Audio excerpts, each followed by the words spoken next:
Exactly 1 year ago, my world fell apart. We lost our son, Karis. There are pain you can describe, and there are pain that silence you. The kind that sits in your chest and refuses to move. The kind that makes breathing feels like work. Karis was not just our son. It was laughter in our home. It was a prayer answered. It was loved, made visible, and then it was gone. Grief is a strange companion. It doesn't knock before entering. It doesn't ask how strong you are. It simply settles in and changes everything. In the middle of that storm, guys, life did not just pause. Responsibility did not wait. On the 5th of February 2025, with the heart shattered into pieces, I boarded a flight to United Kingdom alone. I left behind my husband. I left behind my 1-year-old miracle baby, the child God gave us after 9 long years of secondary infertility. 9 years of waiting. 9 years of praying. 9 years of tears that only heaven witnessed. And when God finally gave us our miracle, I had to leave him behind. The plane took off. My heart stayed in Nigeria. I landed in UK carrying more than luggages. I carried grief. I cried every day. I carried pressure. I carried expectation. I carried question I don't have answers to. I was there for school. I was there to build a future for my child. But how do I build a future where my presence feels broken? Every day became a battle. I was barely surviving. On the outside, I was a woman on assignment. On the inside, I was a mother mourning a child. Every morning, I woke up trying to be strong, trying to focus in school, trying to search for a job, trying to understand lectures, trying to smile, trying to understand the weather, trying to get my license, trying to get COS, trying to bring my family over, trying to function, trying to be strong because people don't know me, I don't know anyone here. Try not to put my problem in everybody's faces. But grief does not follow schedule. It interrupts, it whispers, it screams. There were days I would sit in class and hear nothing. Days I would open my laptop and stare blankly. Days I will walk through the cold UK street and feel emptier than the sky above me. The nights were the hardest. Silence is not when you are grieving.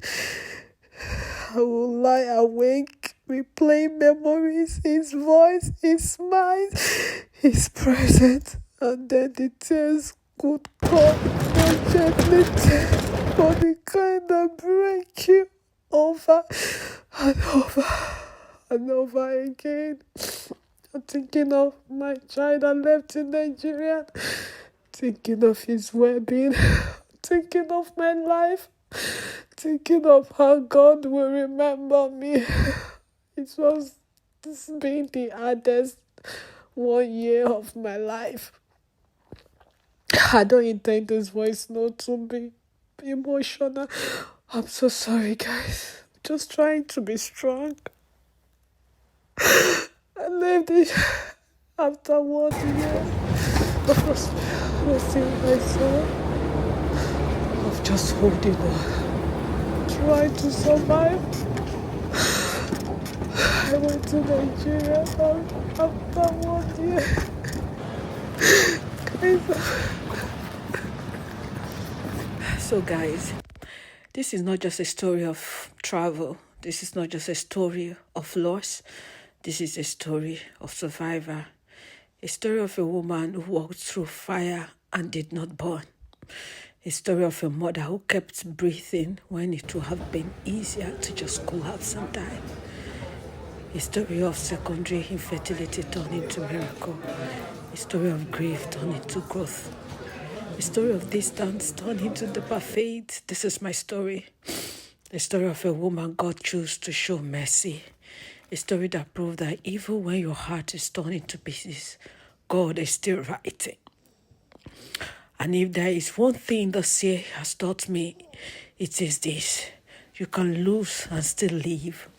You can grieve and still grow. You can break and still become. I do not know what tomorrow holds, but one thing I'm sure, I have the Spirit of God in me, and the owner of tomorrow owns me. And because of him, I'm still standing. This is my story. A story of grace, a story of mercy, a story of survivor. And the story is not yet over. Welcome guys to my channel. On this day, I was so ill, so ill. This was after my dissertation. I couldn't wait to just take the next flight to Nigeria to hug my son. Oh my God, after 1 year. I couldn't wait. I wasn't supposed to make this trip. My husband was supposed to, but I insisted because I just wanted to feel the first warm. I felt, I don't know, I might just collapse or something might just happen to me if I don't see him. And with my illness, I was so down with my illness. I think I need to wrap my bag. Everything. Hi. I just picked up one or two things and took the next available flight to Nigeria to see my son. I have something like this, I think. But I don't like it, but it's nice. That boy is the strongest boy ever. If that boy could speak, I know there will be a lot of questions you might probably be asking. Where is my brother? Where is my father? Where is my mother? Where is everybody? Like, everybody just left him. A young child like that. Brother left, mother left, father left, sisters left, and he was just alone. Though he was with his cousins after I left, but I know you will have a lot of questions to ask. Where is my brother that I play with every time? Where is my mom that I suck his breast? Where is my dad that always carries me, always kisses me? Where is everybody? Every day I feel like, what's this boy going through? But my mother that's also trying to survive. I couldn't have survived with him around in UK, juggling school, juggling settling. He would have break both of us. I summoned the courage to stay apart from him for 1 full year. At this point, I felt like just literally flying to Nigeria because I couldn't hold it at this point. I couldn't mind what I was putting on. I was so sick. I wasn't wearing any wig. The only thing that was coming to my mind is plane should take off, just land in Nigeria, just land in Abuja. Let me see my son. That was the only thing. I left the house without eating. I was so hungry. I was tired because I had a long bus ride from Manchester to London because I wanted a direct flight from London Heathrow to Abuja. And there was no direct flight from Manchester, so I had to take a bus, National Express bus to London Heathrow. Anyway, welcome to my channel. If you're new here, consider subscribing. For my whole family member, thank you for sticking around with me. I told you all I'm back to vlogging. And stay tuned to enjoy. I did a little bit of Nigerian vlog. Nigeria was so hot. I couldn't even imagine. I just left for 1 year and I felt terribly hot. I couldn't cope. I couldn't vlog because, and I was slightly down. I don't know if it was malaria. I don't just, it was malaria, obviously. And someone was like, "You've been in the UK for 1 year. How come the mosquito bites in the UK?" I can't even explain that. At this point, I was tired, honestly. I had nothing to eat from the house, and it was a night flight. So was about 2 p.m. 2, 3 p.m. I've not had nothing to eat. So I was really hungry, but there was no appetite. So I was just really waiting for the epic, spicy, hot jollof rice. So I think that was what kept me going. So I could meet up and leave my stomach to meet up for the jollof rice. Anyway, continue enjoying this vlog. Thank you guys. चलो आजा फिर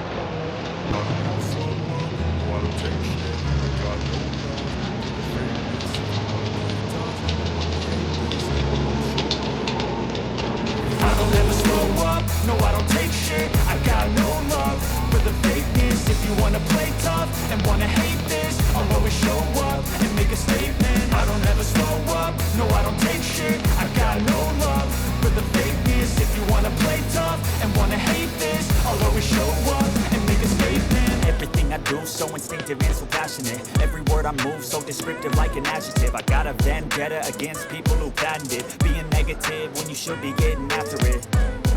I got facts over tracks, this and that. Spitting slow, speaking fast, I could roast, I could gas. Think I'm okay at last, but I don't know if that can erase all the past. And the pettiness, a reflection of the emptiness. Hilarious, you think you're worth my time, you're delirious. Mysterious, because you hide behind a fake exterior. Inferior, you know I'll always be a bit superior. Get off of me, this ain't no humble brag. I want you to hear words, you can say them back. I want you to feel free from the chains at last, and to believe in what you got, it was built to last, yeah. Now that I've been put through hell, I never got anyone's help, I had to do it all myself. I don't ever slow up, no I don't take shit, I got no love for the fakeness. If you wanna play tough and wanna hate this, I'll always show up and make a statement. I don't ever slow up, no I don't take shit, I got no love for the fakeness.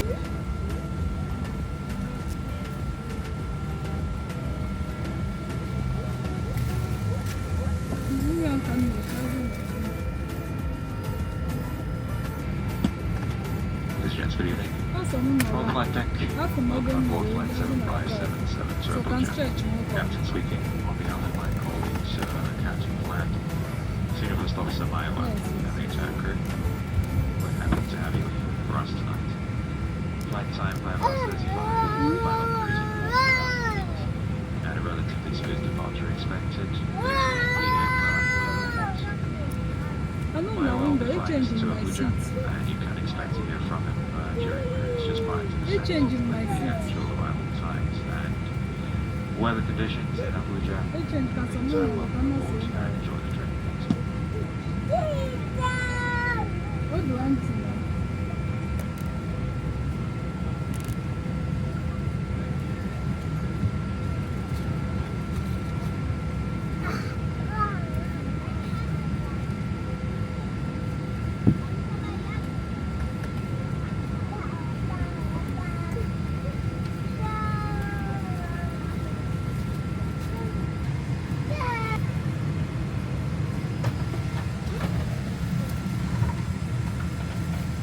Cabin crew, those I'm construction. Oh, very good morning and very good evening to you, distinguished ladies and gentlemen. On behalf of British Airlines, Captain Anamdi Paul Ugochukwu, Captain Vladimir, Senior First Officer Daniel Ogini, and the entire crew would like to wish you a very warm welcome on board our Boeing 777-200 aircraft shortly departed for Nnamdi Azikiwe International Airport, Abuja. Our flight time to Abuja once again will be approximately 5 hours, 55 minutes, cruising altitude of 40,000 feet. In preparation for departure, please ensure that your seat back and your bed position when armrest down, your feet to the stowaway and your seat belts securely fastened. Passengers seated at exit rows are kindly requested to read the cab concerning emergency exit, which is placed in the seat pockets adjacent to the exit. If you do not wish to perform exit show functions, please contact one of the crew and we would be happy to receive you. We would like to remind you that all exit flights are not smoking. Smoking is not permitted at any time while on board safety reasons. Its lavatories equipment and smoke detectors. It is a criminal offense to ignore smoking regulations. Tamper with all the straw a lavatory smoke detector. We would also like to advise you that mobile phones and personal electronic devices containing radio transmission must be turned off or switched off. The Nigerian Civil Aviation Regulations demands that mobile phones be completely set off. Passengers and all passengers must comply with orders issued by the captain and his crew. In the cabin, you can also pour your comfort are Victor, Pete, Matthias, Kenny, Yvonne, Coffee, Simeon, Jennifer, and Joy. If you're